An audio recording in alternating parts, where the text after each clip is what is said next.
Salve, salve! Tudo bem? Seja muito bem-vindo, seja muito bem-vinda. Meu nome é André Barbieri e é um grande prazer estar com você. Iniciamos nesse momento a nossa revisão de Ética e Estatuto para a prova que já está chegando do dia 27. É isso mesmo.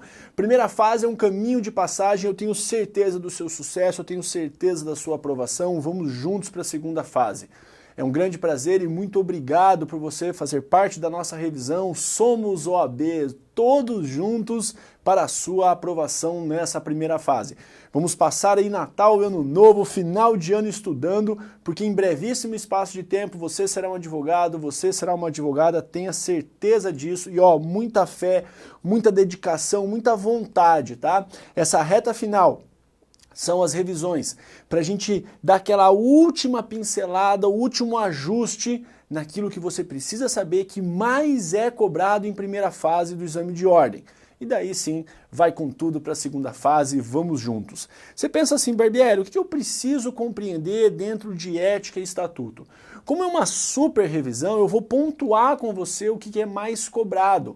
A parte introdutória do estatuto, os direitos do advogado, tomar cuidado lá com os impedimentos, né, o 27 e seguintes, enfim, é isso que mais cai e é isso que nós vamos visualizar. Ponto a ponto, vamos juntos? Então vem para cá. Nossa revisão de ética começa agora e eu já inicio com o artigo 1º. Aí você fala assim, Barbieri, dentro do artigo 1º, o que tem que tomar cuidado? Ó, então, ponto número 1 aqui é o nosso artigo 1º do Estatuto. Nós vamos trabalhar com o Estatuto, tá? E aí diz assim, são atividades privativas da advocacia. Tem aqui já a pegadinha. Vamos juntos? Então, artigo 1º, atividades privativas da advocacia. Toma cuidado, porque ao longo, né, de tudo o que nós vamos estudar, eu vou até colocar aqui para você, ó. Cuidado com uma ADIM ou com uma ADI, como você prefira, a de número 1127. Cuidado com essa aqui, tá? Porque algumas palavras, algumas expressões, o Supremo Tribunal Federal declarou inconstitucional. E na declaração de inconstitucionalidade de uma palavra, ou a declaração de constitucionalidade destas palavras e destas expressões, é aqui que a FGV gosta de fazer pegadinha. Então, quando diz assim, ó, é privativo, e aí ele coloca a postulação, né, pedir a qualquer órgão do Poder Judiciário, esse qualquer é pegadinha. Então vamos riscar esse qualquer. Por que eu estou fazendo isso com você? Para que você lembre que a palavra qualquer foi declarada inconstitucional. Então por que aqui pode surgir para você? Olha só. Habeas corpus não requer advogado. Então, habeas corpus pode ser impetrado sem a figura do advogado. Temos também o juizado especial cível, lá da Lei 9.099, até 20 salários mínimos. Temos também a reclamatória trabalhista, que também não exige a figura do advogado. Temos ainda, a título de exemplo, a justiça de paz. Não precisa do advogado para casar. Perfeito até aqui? Beleza? Só que toma cuidado. Olha só. Atividades, vou colocar aqui no cantinho, ó. Assessoria jurídica, por exemplo. Assessoria jurídica. Atividade de consultoria jurídica. Consultoria jurídica. Essas atividades, e até mesmo de direção jurídica, aí sim precisamos da figura do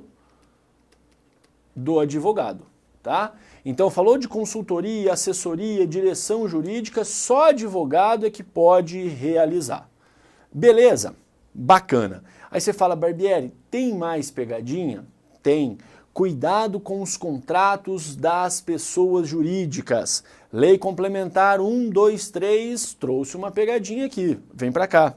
Então, olha só. Nos contratos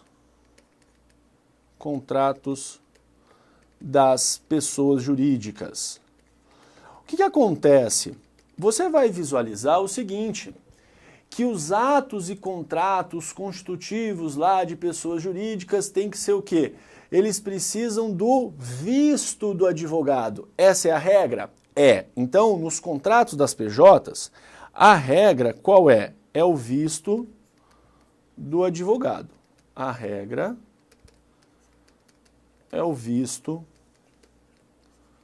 do advogado. Perfeito.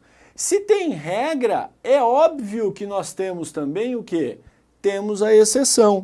As exceções, então aqui ó, a título de exceção, você vai lembrar das microempresas e também das empresas de pequeno porte. Por quê? Ambas não precisam do visto, não precisam da assinatura do advogado. Beleza? Fácil até aqui? Maravilha. Você fala, Barbieri, até aqui tá tranquilo, até aqui tá suave. Eu quero ainda trabalhar com você o princípio da exclusividade. Você fala, ih, rapaz, o que é a tal da exclusividade? O que isso aqui pode aparecer na sua prova? Então, vem para cá, ó. Ponto 1, vou colocar aqui 1.1. E agora 1.2. Princípio da exclusividade. O que determina o princípio da exclusividade? Diz o parágrafo 3º do artigo 1º que é proibida, é vedada a divulgação da atividade da advocacia em conjunto com outra atividade. Então, se você vai divulgar a advocacia, você não pode divulgar com outra. Pois é, o princípio da exclusividade determina o seguinte: quando nós estivermos diante de qualquer tipo de divulgação, a divulgação da advocacia não poderá ser realizada,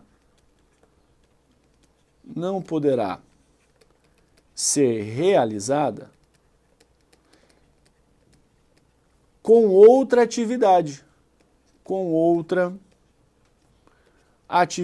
Aí você pensa assim, ah, Barbieri, mas eu sou corretor de imóvel e também sou advogado. Aí na placa do escritório tem assim, ó, João advogado e corretor de imóvel. Pensa assim. Isso aqui pode? João advogado e corretor de imóvel. Temos essa possibilidade? Em hipótese alguma. Não pode. Isso aqui está errado. Ah, mas eu sou advogado e sou contador. Não tem problema, você pode ter quantas profissões você desejar. Mas quando você divulgar essa atividade, a atividade da advocacia não pode estar acompanhada com outra. Então, se você é contador, contabilista e advogado, você tem o seu escritório e ao lado, numa outra porta, num outro número, você tem o seu escritório de contabilidade. Perfeito. Você tem a sua imobiliária e ao lado, né, ou na mesma galeria no centro comercial, enfim, não pode estar junto, tá? Não pode, é proibido. Então a divulgação da advocacia é exclusiva, não pode acompanhar nenhuma outra atividade, perfeito? Então você pode ser advogado, prestar sua consultoria, sua assessoria jurídica e ponto. Além disso, nada mais, tá bom? Então, o princípio da exclusividade também resolvido. Depois disso, lembra, artigo 2º, diz assim, ó. Então, o artigo 1º nós trabalhamos já, ok. Aí vem para cá no artigo 2º. O que nós temos que tomar cuidado aqui? O advogado, olha só, o advogado ele é indispensável à justiça. Então, o advogado é indispensável, show de bola. Sem o advogado não há justiça. O advogado, ele é inviolável. Claro que nós vamos aqui visualizar questões e desdobramentos lá no artigo 7º. O advogado, ele exerce sua atividade com independência, então ele é independente. E o advogado, ele também é o quê? Ele exerce, então tem aqui uma atividade com função social. Lembra dessas 4 características, desses quatro elementos. O advogado é indispensável, é inviolável, é independente no exercício da atividade. Vou apertar aqui. Independente e ainda exerce função social. Você fala, beleza, Barbieri, tranquilo. Aí você pensa assim, então se vamos supor que o cliente exige do advogado uma medida judicial, exige uma fundamentação, o advogado é obrigado a realizar? Não, em hipótese alguma. Muito cuidado com essas 4 características. Depois disso, o que a FGV pode lhe cobrar no dia 27? Vamos lá? Olha só. Depois disso, nós temos que tomar aqui um certo cuidado com os atos praticados pelo estagiário. Atos praticados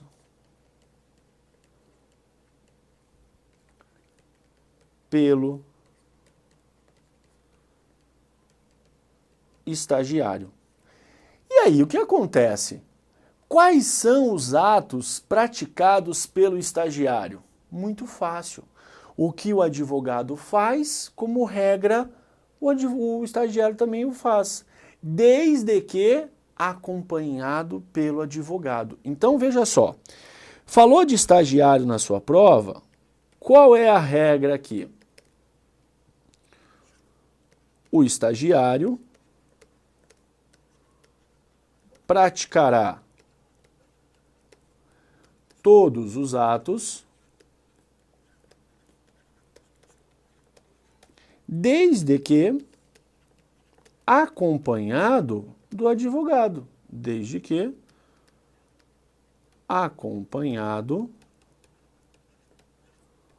do advogado. Perfeito. Sem maiores problemas. Aí você fala, mas Barbieri, e se o estagiário estiver sozinho? Sozinho, o estagiário pode praticar alguns atos? Pode, sozinho sim. Então, excepcionalmente, qual é aqui a exceção? Quando eu digo exceção, é o estagiário isolado. Estagiário apenas. O que apenas ele, sem a presença do advogado, pode praticar? Isoladamente. Então, primeiro ato que o estagiário pode praticar: retirar e devolver autos em cartório. Fazer carga dos autos. Então, isso ele pode fazer. Beleza. Ele pode também assinar a petição de juntada. Assinar petição de juntada. E ainda ele pode pedir certidão. Pode pedir certidão nos processos que estiverem em curso, ou nos processos já encerrados. A minha época de estudante, né, na época da faculdade, eu fiz sim a minha carteirinha de estagiário junto à OAB. E estes atos eu poderia, então, né, na época eu praticava, sem a presença do advogado. Eu tinha lá a minha carteirinha de estagiário regularmente inscrito nos quadros da OAB. Perfeito? Cuidado, pegadinha. Imagina você que o advogado diz para o seu estagiário: meu querido, vá lá e faça a carga dos autos. O estagiário vai, retira o processo, assina bonitinho o livro de carga, sem a necessidade do advogado. Ele pratica esse ato isoladamente. E aí o estagiário, cabeça nas nuvens, perdeu o processo, extraviou, não sabe onde deixou, parou para tomar um lanche, esqueceu o processo lá, enfim, desapareceu. Os autos sumiram. Quem é que responde? Em que pese o ato seja praticado isoladamente, a responsabilidade é do advogado, tá ok? Aí você fala: Barbieri, o estagiário pode despachar com o juiz? Nem pensar. Ato do advogado, tá ok? Então lembra, somente esses 3 atos é que há a possibilidade do estagiário praticar de forma isolada. Perfeito? Aí você vai pensar assim: e se o ato for praticado por quem não é advogado? Imagina você que o ato deveria ser praticado pelo advogado, porém foi praticado por pessoa que não está inscrita nos quadros da OAB. O que acontece? Vem para cá. Ponto agora de número 4. O que nós vamos trabalhar aqui? Nós vamos agora visualizar, pega para mim lá por gentileza, o artigo 4º. Então nós saímos do artigo 2º e vamos agora mencionar o artigo 4º. O que você tem que lembrar? O ato praticado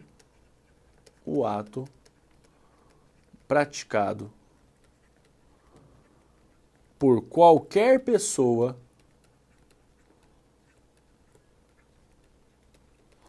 que não seja o advogado, Ah, esse ato é nulo, é anulável, é inexistente, e aí?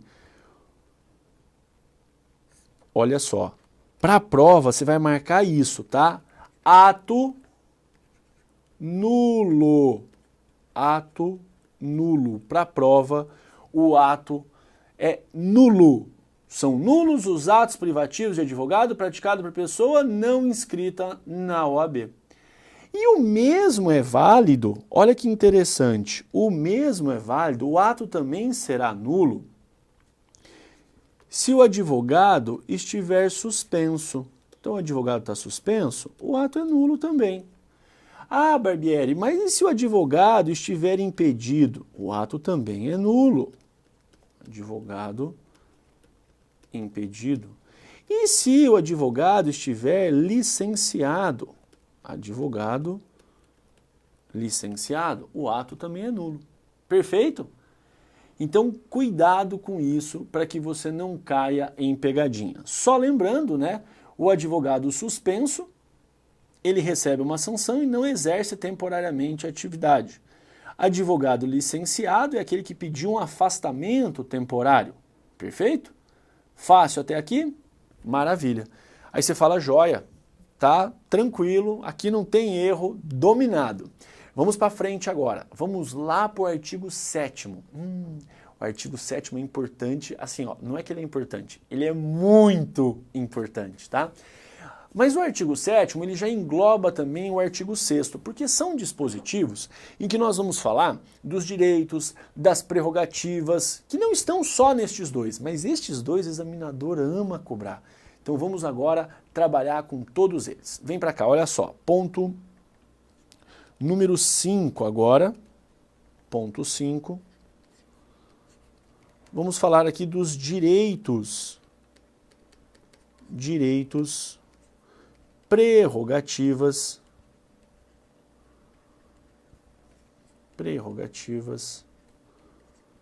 do advogado. O que eu tenho aqui que tomar cuidado? Primeiramente, veja você, questão de hierarquia. Então, você vê a figura do juiz, do promotor de justiça e do advogado. Existe alguma hierarquia, existe alguma subordinação entre eles? Nenhuma. Estão todos no mesmo nível, no mesmo plano. Então, todos tratam-se com mesma consideração e respeito. Não há, lembra disso para a prova, não há hierarquia entre juiz, entre promotor e entre advogado. Todos estão em pé de igualdade, devendo tratar uns aos outros com o respeito, com a dignidade, com a urbanidade. Fácil? Beleza. Na sequência, letra B agora. Nós temos que lembrar daquilo que diz respeito ao exercício com liberdade. Então, ó, exercer com liberdade a profissão. E olha, o estatuto diz que é exercício com liberdade em todo o território nacional. Em todo o território nacional. Você fala, beleza, o advogado pode advogar no Brasil inteiro. Pode, sem problemas. Agora, cuidado. Olha só. Cuidado. Mais de 5 ações, em outro estado. Em outro estado. Então imagina que eu sou advogado regularmente inscrito nos quadros da OAB, OAB Paraná. E aí eu tenho 5 ações em Santa Catarina. Tranquilo? Tranquilo. Mais de 5 ações. Agora eu tenho 6 ações em Santa Catarina. Opa, opa, opa. Agora, mais de 5 ações em outro estado. O que eu preciso? Eu preciso de uma outra inscrição. Inscrição supletiva. Perfeito? Fácil? Maravilha. Toma cuidado que a FGV gosta de cobrar isso aqui, ó. Inviolabilidade do escritório. Inviolabilidade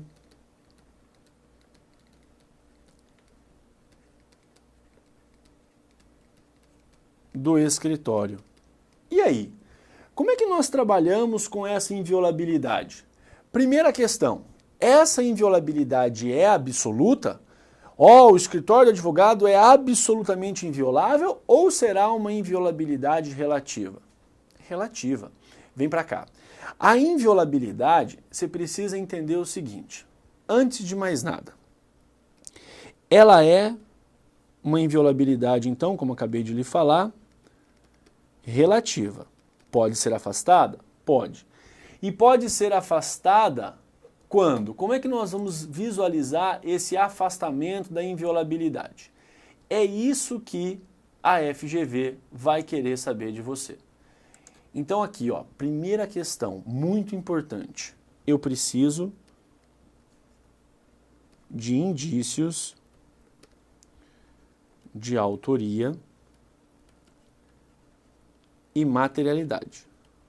Então, existindo indício de autoria e materialidade, o delegado vai determinar? Não, não é o delegado que determina. É o juiz. Lembra disso aqui, é o juiz. Só a autoridade judiciária? Só a autoridade judiciária. Não pode a autoridade policial determinar uma busca e apreensão no escritório. Tem que ser o juiz. E cuidado, olha só que interessante. Quando eu falo dessa busca e apreensão,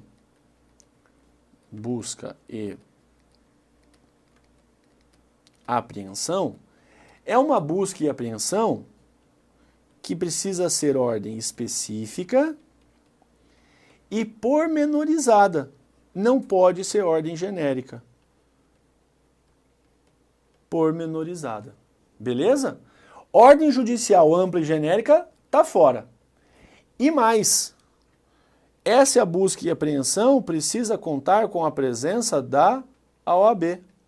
Então nós temos aqui a presença da OAB, leia-se a presença de um advogado. Perfeito? Entendeu até aqui? Então o que acontece? Não pode o delegado determinar essa busca e apreensão, é só a autoridade judiciária.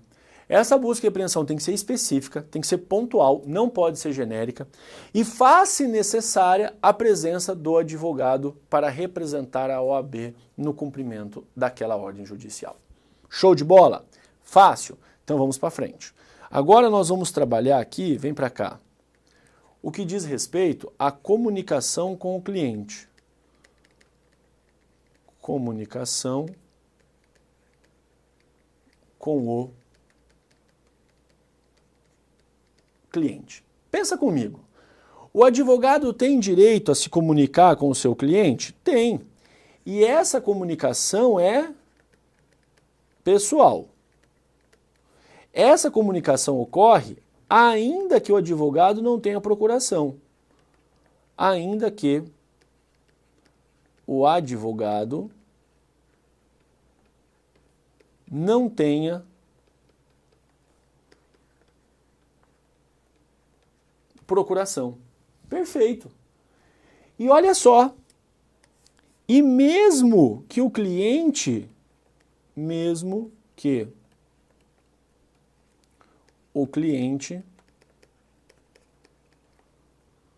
esteja incomunicável,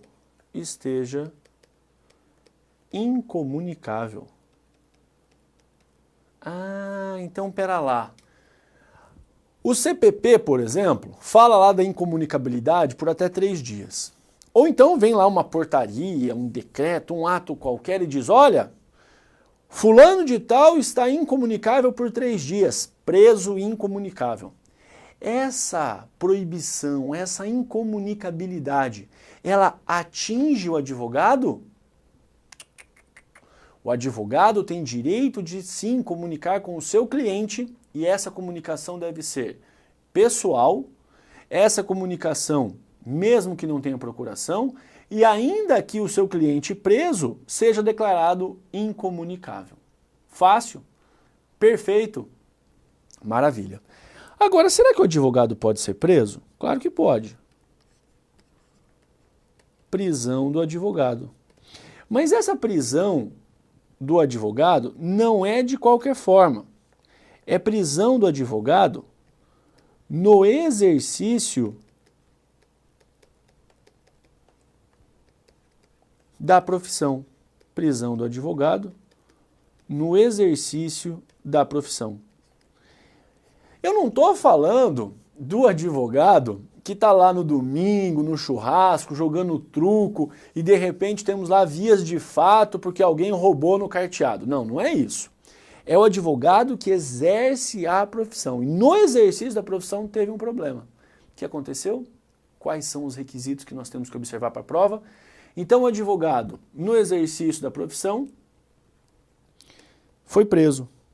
Prisão do advogado. Essa prisão tem que estar acompanhada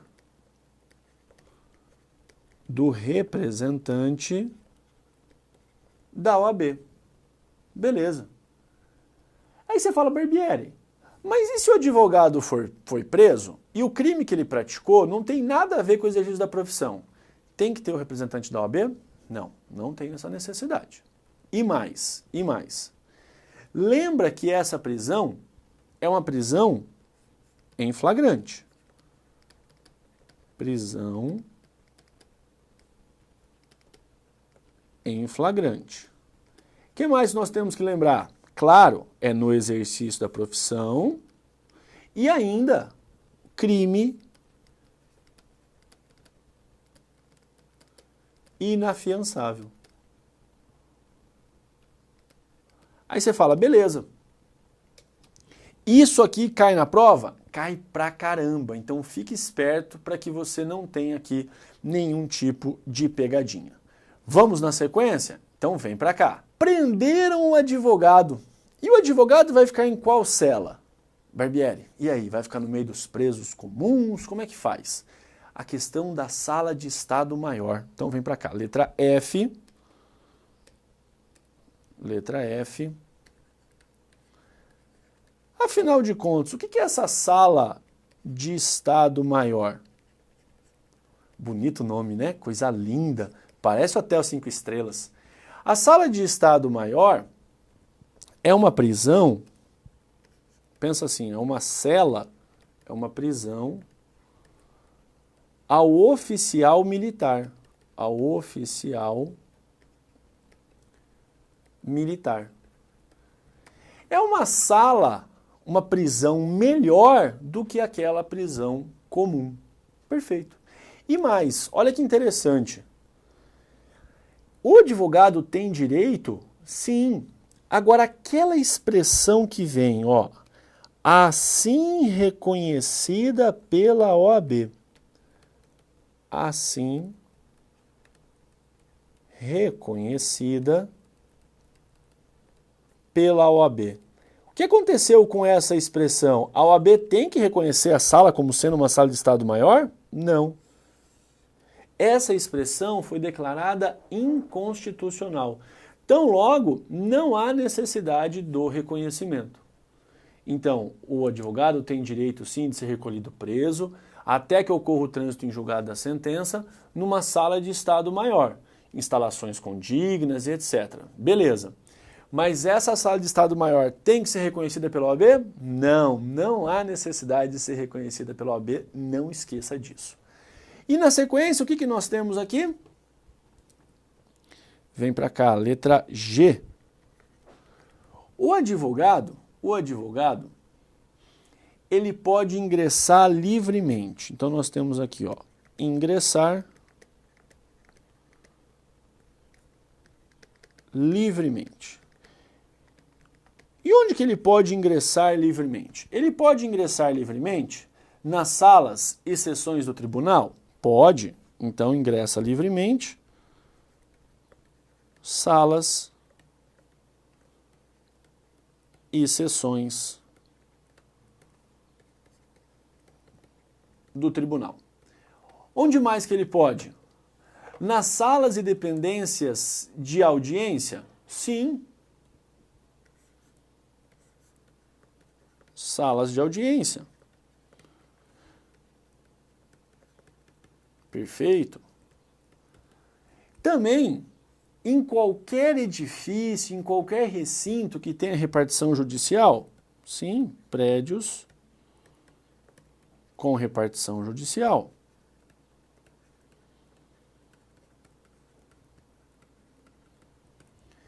Temos também assembleia ou em reunião que o seu cliente venha participar, por exemplo. Então aqui, ó, assembleia ou reunião em nome do cliente, por exemplo. Só que aqui tem um detalhe. Nesse caso, ele precisa do quê? Ele precisa necessariamente, então ele ingressa de forma livre, qualquer assembleia, qualquer reunião, de que participe ou possa participar o seu cliente, com uma observação. Tem que ter poderes especiais para isso. Então, aqui, necessariamente, ele precisa do quê? Ele precisa de poderes especiais. Então, mais poderes especiais. Moleza? Tranquilo? Aí você fala, Barbieri, e ele é obrigado a sentar, ele é obrigado a ficar de pé? Do jeito que ele quiser. Se ele quiser sentar, ele senta, se ele quiser ficar em pé, ele fica também. Não é obrigado nem a sentar e nem a ficar de pé, do jeito que ele preferir, tá bom? Lembra, por gentileza, que quando ele vai até o gabinete, ele tem que marcar hora para falar com o juiz? Não. Tem dia específico para falar com o magistrado? Não também. Então aqui, ó, cuidado. Vou colocar aqui para você, ó. No que diz respeito ao magistrado, então, dirigir-se diretamente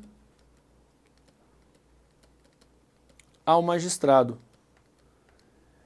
Mas veja, mas tem sala ali com nome gabinete? Não, na sala de trabalho do juiz. Não precisa estar o nome lá gabinete. Só que ele tem que observar uma questão. Tem que observar a ordem de chegada. O juiz não pode falar só atendo advogado a terça-feira das 2 da tarde até as 15 da tarde. Não, não pode. Pensa assim, o gabinete do juiz tem que estar com as portas abertas para receber o advogado. Sempre, sempre. Só que se já tem um advogado lá esperando, o próximo que chega tem que aguardar a sua vez. Então dirigir isso diretamente ao magistrado com a observância do quê? Da ordem de chegada. Da ordem de chegada. Perfeito? Moleza? Joia. Aí o advogado tá lá na audiência, de repente estão debatendo algo que não tem nada a ver, que tá tudo errado. O advogado fala, gente, pera lá, pela ordem. O que é o uso da palavra ou da expressão pela ordem? Vamos aprender agora. Quando o advogado utilizar da expressão pela ordem, não é de qualquer jeito, tá? Ele faz, sim, o uso dessa expressão, só que para isso nós temos alguns requisitos. Então, o uso da palavra pela ordem. Como é que fica regulamentado? Uso da expressão, né, pela ordem. O que nós temos aqui que lembrar? Utilizou da expressão pela ordem, quer dizer em qualquer juízo ou tribunal. Qualquer juízo ou tribunal. Intervenção sumária, na hora. Intervenção sumária. Para quê? Sempre que envolver um equívoco, uma dúvida em relação a fatos. Então, olha só, equívoco, dúvida em relação a fatos. O promotor fez uma acusação de um fato que não existe no processo. Pela ordem, ocorreu um equívoco. Entendeu? Claro, quando eu falo fatos, leia-se, de forma abrangente. Fatos, documentos, fatos, afirmações, que de alguma forma podem influenciar no julgamento. E aí você vai pensar, então, pela ordem não precisa nem de autorização. Pela ordem, isso aqui está errado. Houve um equívoco aqui, uma intervenção sumária. Posteriormente, vamos aqui visualizar o examinar do processo. Examinar do processo. O advogado pode examinar do processo? Pode. Inclusive, o advogado vai examinar qualquer processo. Ele não vai fazer carga, eu estou falando que ele vai olhar o processo mesmo sem procuração. Mesmo sem procuração. Claro, Qual é a exceção aqui? Ressalvado se estiver com segredo de justiça. A exceção é se nós tivermos aqui segredo de justiça. Maravilha? Compreendeu? Aí eu lhe pergunto, durante uma audiência, o juiz é amigo do advogado, mas sabe-se lá por qual razão, o juiz, foi extremamente grosseiro com o advogado, maltratou o advogado. Existe a possibilidade de desagravo? Existe. Mas eles são amigos, e passou, o advogado que foi maltratado relevou. Como é que fica isso? Vamos estudar agora o desagravo público. Então vem para cá. Quando nós falamos do desagravo, nós temos aqui vários itens importantíssimos. Desagravo público. Como é que fica o desagravo? Aqui existe o seguinte, ó. O desagravo público, ele será aplicado quando ofensa no exercício ou em razão, né, do exercício da profissão. No exercício da advocacia. Perfeito. Esse desagravo, olha que interessante. Ele vai ocorrer, então, ó, ocorre, ainda que o advogado ofendido, ainda que o advogado ofendido não o queira. Não, deixa pra lá, eu não faço questão. Não interessa. Pode ainda assim. Mesmo que o advogado ofendido não queira ser desagravado, isso não é levado em consideração, porque aquela ofensa atingiu a advocacia como um todo, beleza? Ainda, lembra você que nós estamos aqui trabalhando com uma questão em que é preciso instaurar um processo. Então nós temos aqui a instauração de um processo na OAB. Instauração de processo na OAB. E aí vai ter toda a apuração dos fatos. Aí você vai pensar assim, Barbieri, ao final do processo é caso de desagravo. Então, sendo cabível, o que acontece? Face a leitura, tá? Uma nota. Então, leitura da nota, como se fosse uma nota de repúdio pelo presidente da OAB. E essa nota, ela é encaminhada ao ofensor, é publicada, vai para a imprensa, para que seja dada a maior divulgação possível. Seria como se, na ofensa, sujou a roupa da advocacia. No desagravo, nós limpamos a roupa novamente, nós restabelecemos a dignidade da atividade profissional. Aí você fala, bom, até aqui tá tranquilo. Lembrando que essa nota vai para a imprensa. E essa nota, olha que interessante, tá?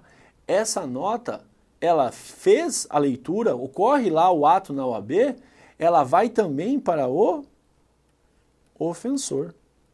O ofensor fica sabendo. Publicação e publicidade máxima, tá ok? Ô Barbieri, eu tenho um monte de audiência, um monte de processo, tem que peticionar, tô com prazo, e o advogado não aparece, e o juiz não aparece para fazer audiência. Como é que fica isso? Cuidado com os 30 minutos. Nesse caso, você tem que tomar aqui uma certa cautela. Por quê? Retirada do advogado, retirada do advogado depois de 30 minutos. Esses 30 minutos quer dizer o quê? Quer dizer que o advogado pode ir embora quando o juiz sequer apareceu. 30 minutos depois, vai embora. Então, cuidado, tá? Não é atraso da pauta de audiência. O advogado pode ir embora, mas ele faz o quê? Ele faz um protocolo, né? Ele comunica em juízo depois de 30 minutos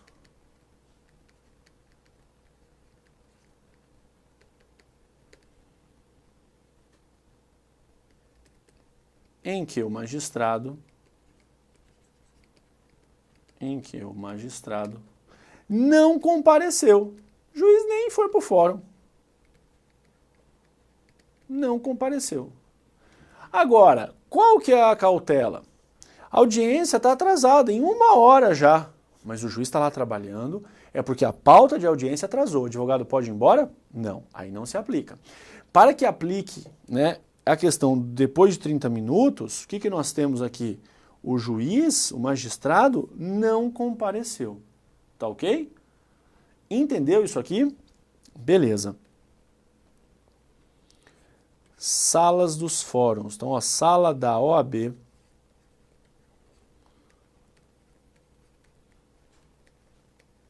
no fórum. Aquela sala especial.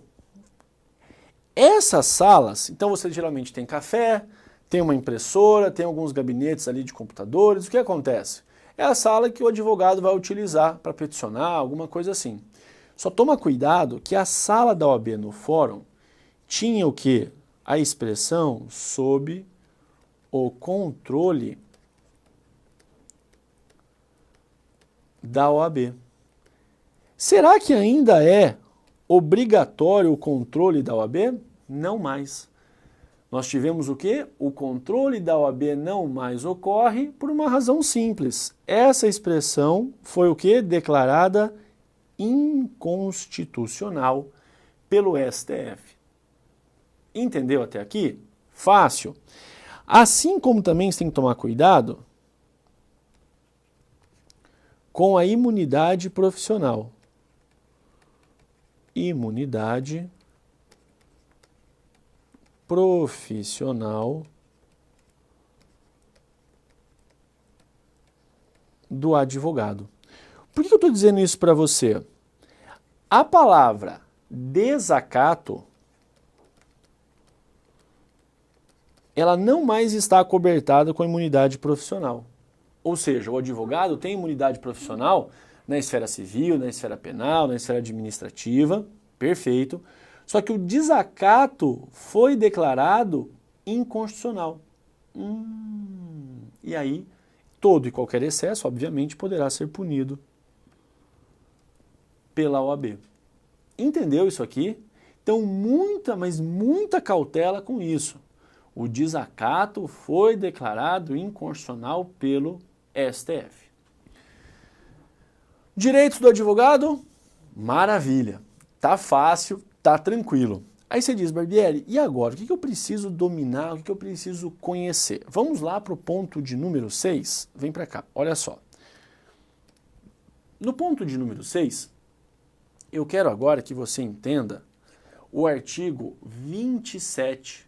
Você fala, Virgem Maria, o que eu preciso saber sobre o artigo 27? Agora, nós vamos visualizar os impedimentos e incompatibilidades. Impedimentos e incompatibilidades.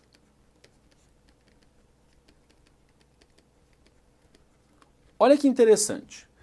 Quando nós falamos de impedimento, lembra do jogo de futebol. Ah, o atacante está impedido. Paralisa aquela jogada. Ele está fora do jogo? Não. Aquela jogada não vai prosseguir, mas o jogo segue normalmente. Por isso, o impedimento, ele é o quê? O impedimento é uma proibição parcial. Proibição parcial do exercício da advocacia. Já a incompatibilidade é o quê? É uma proibição total. Proibição total do exercício da advocacia. Ah, beleza. Incompatibilidades e impedimentos. Você fala, mas espera lá, Barbieri. O que eu tenho que tomar cuidado? Ó, as maiores pegadinhas, tá? Vou colocar aqui para você. Chefe do Poder Executivo. Então, chefe do Poder Executivo. Presidente, governador, prefeitos e também os vices. Vice-presidente, vice-governador, vice-prefeito. Estes caras não podem advogar. Porque eles estão o quê? Eles estão incompatíveis. Temos aqui uma incompatibilidade. Chefe do executivo mais o vice, tá? Não esqueça disso. Depois, quem que aparece aqui? Os membros do Legislativo. Então, aqui o pessoal, ó, do Legislativo. Toma cuidado. Se cair para você membros do Legislativo, os membros do Legislativo, eles são impedidos. Temos aqui impedimento. Então, impedimento. Mas dentro do Legislativo, os membros da mesa diretora, então do Legislativo, mas agora faz parte da mesa diretora, faz parte da mesa diretora, faz. Então ele é o presidente da casa, por exemplo. Aí eu não falo mais de impedimento. Agora eu falo de incompatibilidade, tá? Incompatibilidade. Beleza.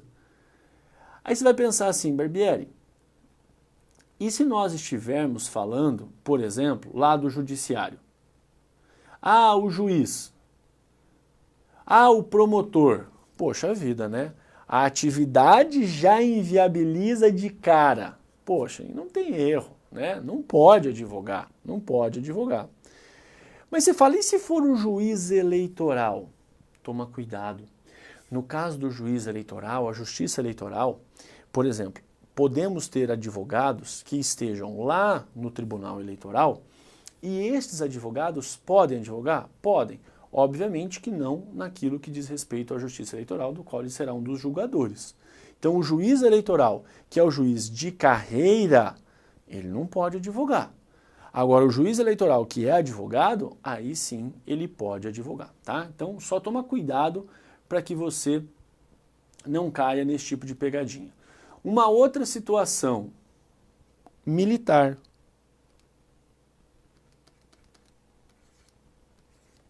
O militar, ele não pode advogar, concorda?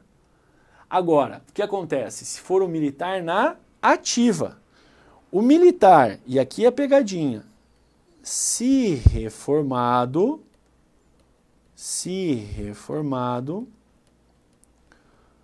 poderá advogar. Poderá advogar. Perfeito? Aí você fala, Barbieri, e o gerente do Banco Santander pode advogar? Não pode. E o gerente da Coca-Cola? Aí pode, não tem problema. Cuidado mais uma vez com quem está na instituição financeira. Olha o que eu estou falando para você, não é qualquer indivíduo, mas é aquele que está na instituição financeira. Então o militar, só completar aqui, ó, militar na ativa, o que acontece com ele? Não pode, né? Então ele é incompatível. Beleza. Mas o militar reformado pode? Pode, não tem problema. E quem ocupa a função de direção, de gerência, então, ó, o gerente na instituição financeira, o gerente na instituição financeira, essa instituição financeira, mesmo sendo privada, tá? Ele está o quê? Ele está incompatível. Agora, e se for o gerente da Coca-Cola? Gerente da Coca-Cola. Aí pode advogar, ué. Gerente da Coca-Cola, aí pode advogar. Não tem problema. O problema aqui é a instituição financeira. Não caia nessa pegadinha. Outra questão muito importante, mas ó, cuidado. Se nós estivermos falando de fiscais, de uma forma geral, tá? Então, fiscais. Quem tenha, por exemplo, competência para lançamento, arrecadação de tributo, lançamento para arrecadação tributária. O que acontece? Eles não podem advogar. Eles estão incompatíveis. Gera aqui incompatibilidade.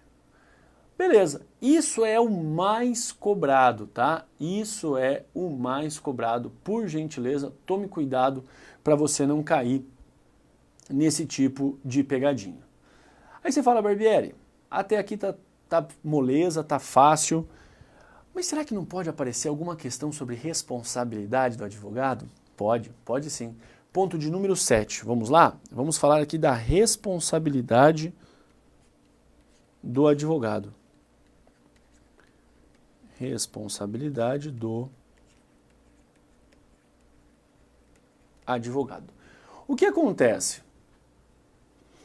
O advogado, ele tem responsabilidade objetiva ou ele tem responsabilidade subjetiva? A responsabilidade do advogado, ó, cuidado, hein? É subjetiva. Responsabilidade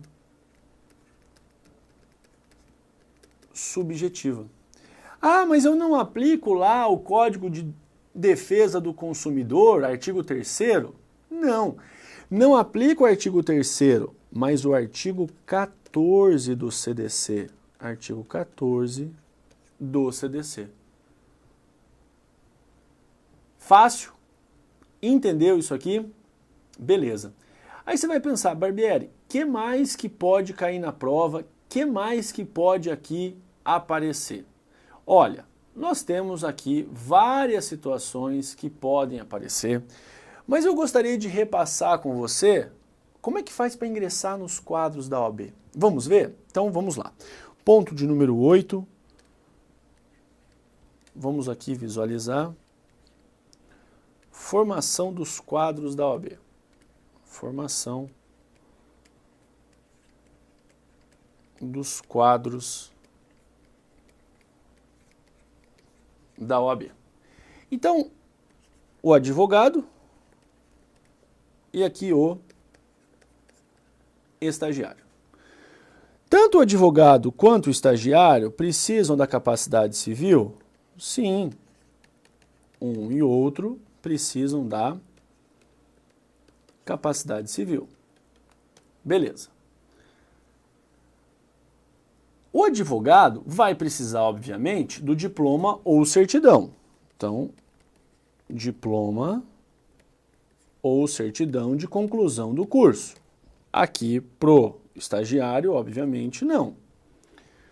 Título de eleitor e quitação do serviço militar? Isso.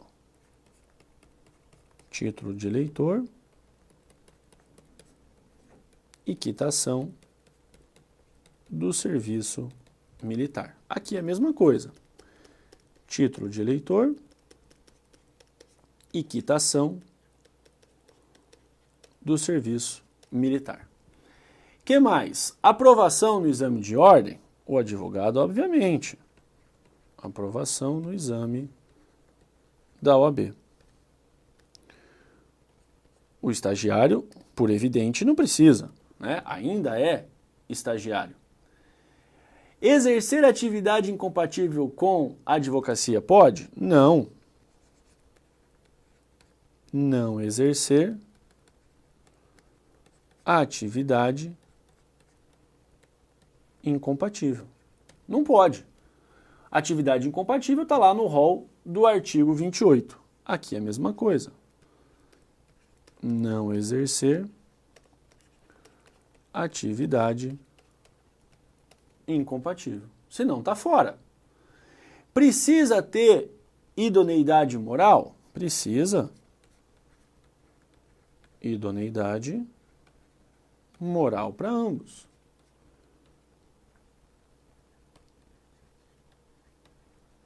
Joia? Fácil até aqui?